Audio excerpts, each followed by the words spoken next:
The Great Gatsby, the interpretation of the ideal American dream during the Roaring Twenties. As we read The Great Gatsby, the American dream seemed to be a recurring motif throughout the text.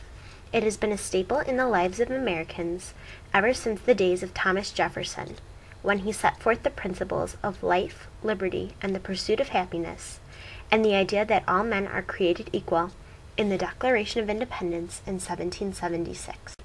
At the height of the Enlightenment, a time when everyone was capable of improving themselves, this new idea of the American dream was defined by what Jefferson laid out in the Declaration. It was only rational that Americans could improve their lives and achieve happiness. And all men being created equal, that meant that every person had the means to achieve these goals. Instead of being an outright concrete object, the American dream was more the ability to live life as you personally pleased, allowing communities of people to exercise their natural rights freely. By the time the Roaring Twenties, the 1920s that is, came around, this description as set forth by the Declaration was no longer valid. The Roaring Twenties was a time of wild fun, mass consumption, and very little concern about anyone else's happiness and well-being except your own. There was a major shift in the ideals of the American dream. The once poetic dream of life, liberty, and the pursuit of happiness was now polluted by selfishness and greed. Americans began to obsess over the idea of personal gain, rather than communal happiness and well-being.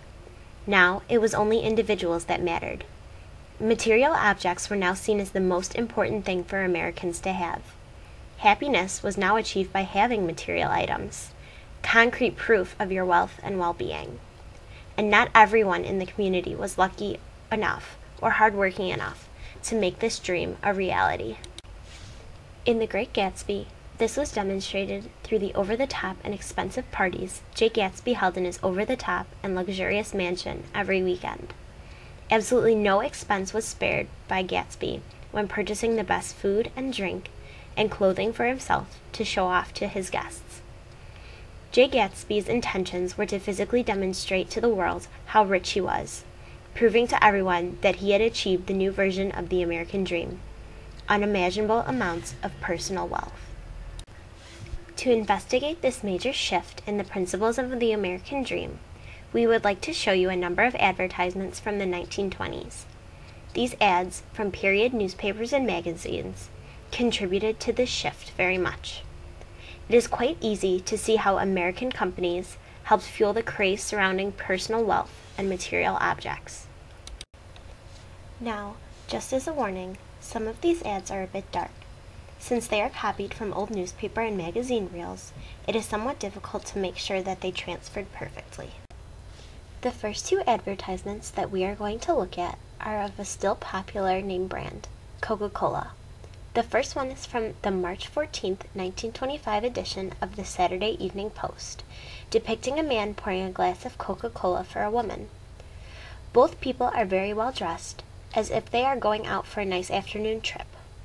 Both are smiling, giving the impression that they are happy and having a good time. Costing only 5 cents at the time, Coca-Cola was an affordable luxury to most. Under the picture is the slogan, "Recreation and refreshment go hand in hand." Wherever you want refreshment, Coca-Cola fills the need. This saying is sending one of the strongest messages in the advertisement. The message behind this saying is a simple one. If you need refreshment, Coca-Cola will fix that immediately. Coca-Cola is something that well-dressed and happy people drink to fulfill their needs at any time. This is a powerful message to the American public.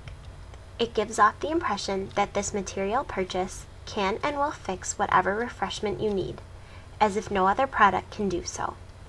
Although it is hard to see, the two people in the advertisement are more in light, whereas the background is much darker.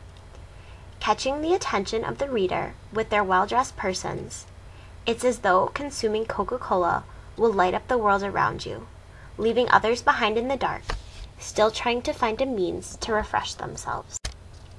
The second advertisement is of a fair or circus that has a huge Coca-Cola billboard in the center of the celebration.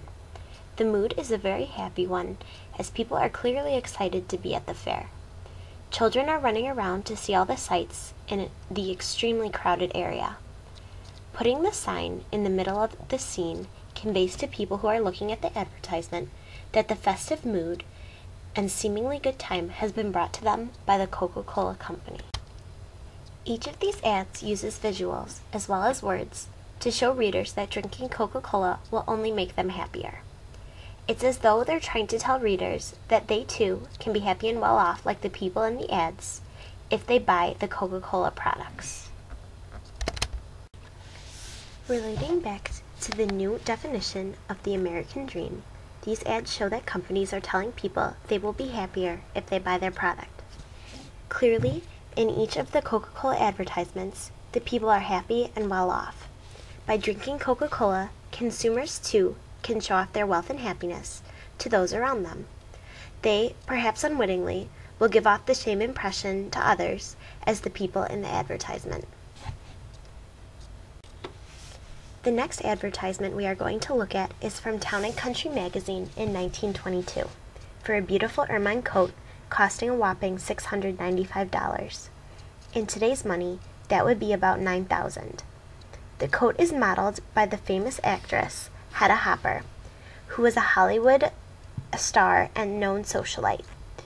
Using a famous woman to model the coat, this advertisement appeals to ladies who want to enjoy the social scene, just as Daisy Buchanan and Jay Gatsby did in the novel.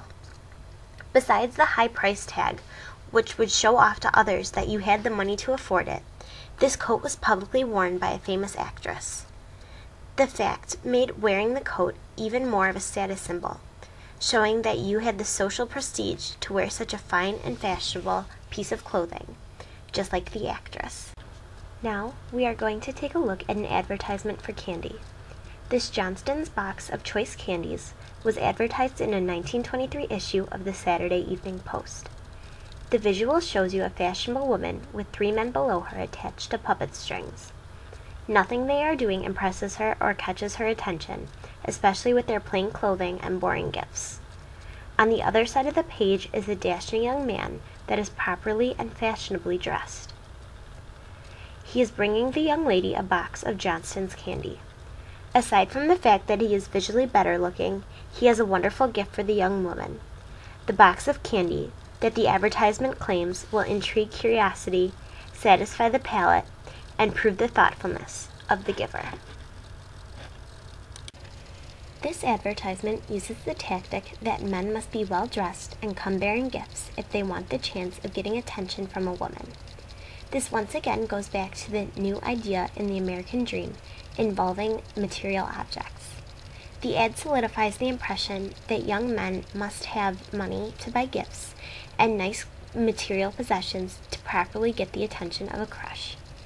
It is clear that this advertisement advocates for the purchase of the Johnston candy, which will make men who bought it above the rest and make them have a much better chance of getting the woman that they are trying to impress.